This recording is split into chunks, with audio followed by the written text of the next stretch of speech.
Ladies and gentlemen, brothers and sisters, please bow your heads and let us think. So, today, we're going to start with Noah's Ark.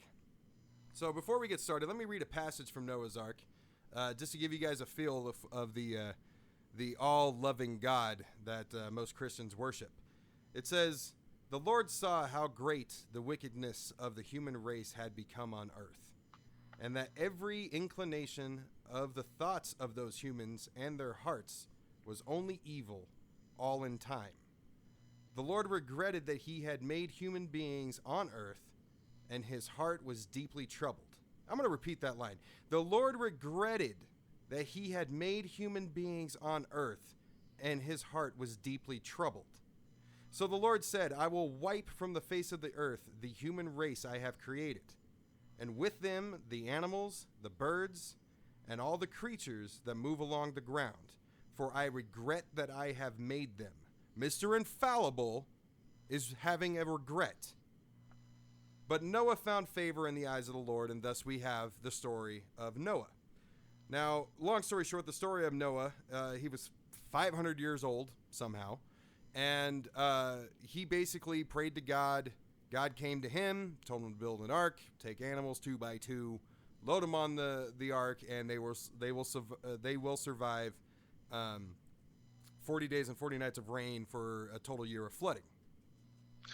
It sounded almost like a journal entry from God, huh? It's like, Yeah, when exactly. when are we gonna get the new, somebody gonna steal his new journal and see how he feels about the next 2,000 years? The newer Testament, and it begins with "Dear Abby, it is I, the Lord."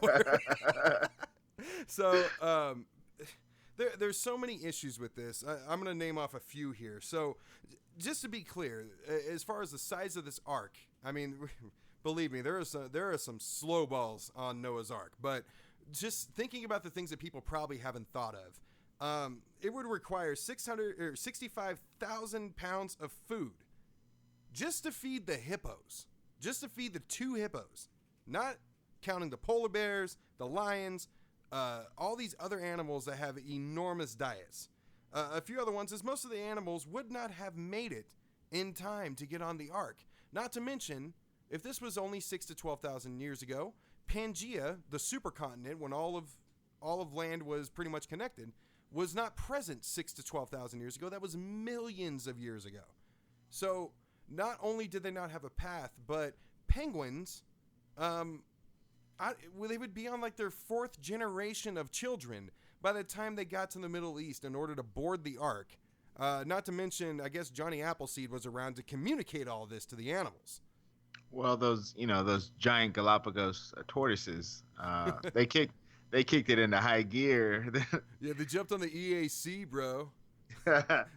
So one thing, that obviously, there's murder there. God is wiping out the entire race. But the other thing that would kind of a Christian maybe trip them up is, how about abortion? I mean, how many of those women were pregnant at the time that God flooded them out, right? So Right. you can say he's guilty of a mass abortion, um, right there.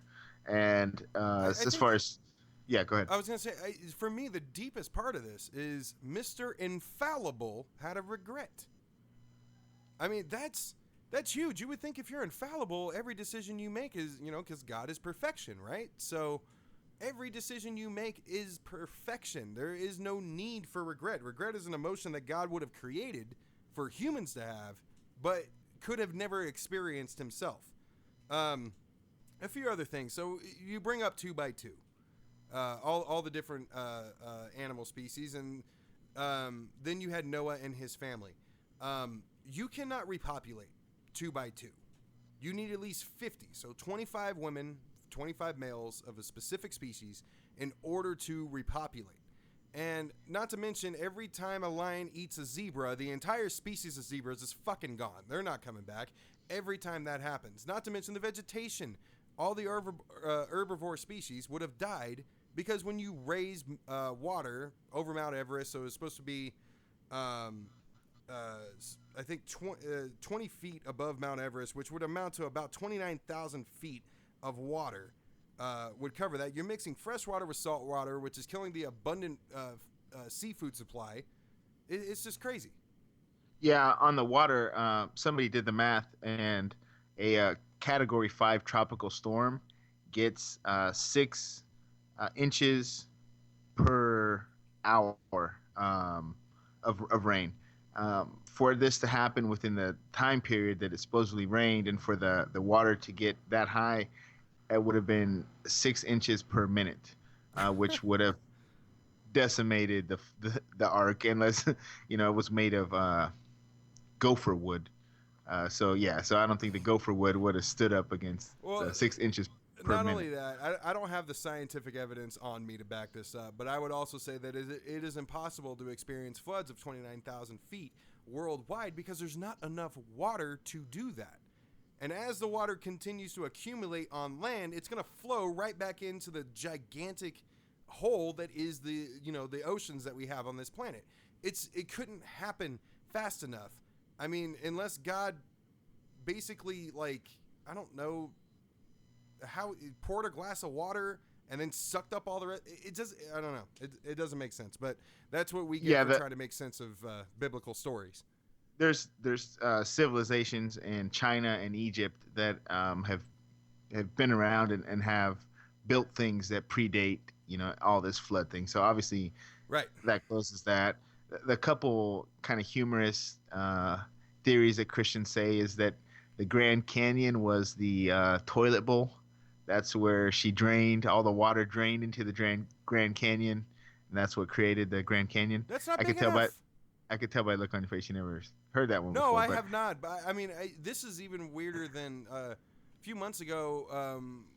I had a Christian scientist, an oxymoron, basically say that God sneezed and that was the Big Bang. This is stranger than that. Well, that's pretty interesting. The other interesting theory is that the fossils prove the flood. That all the fossils that we have prove that God wiped everything out at once, even though it's very obvious. If you can go to different hills or mountains, and you'll find fossils from the top of the mountain that are from a much different time period than fossils at the bottom of the mountain. Or if you want to save yourself the trip from going to all these mountains and hillsides, go to the fucking library, or just Google this shit. Look it up online. Find reputable sources that combat shit like this. Like the fact that dinosaurs never walked the earth with man.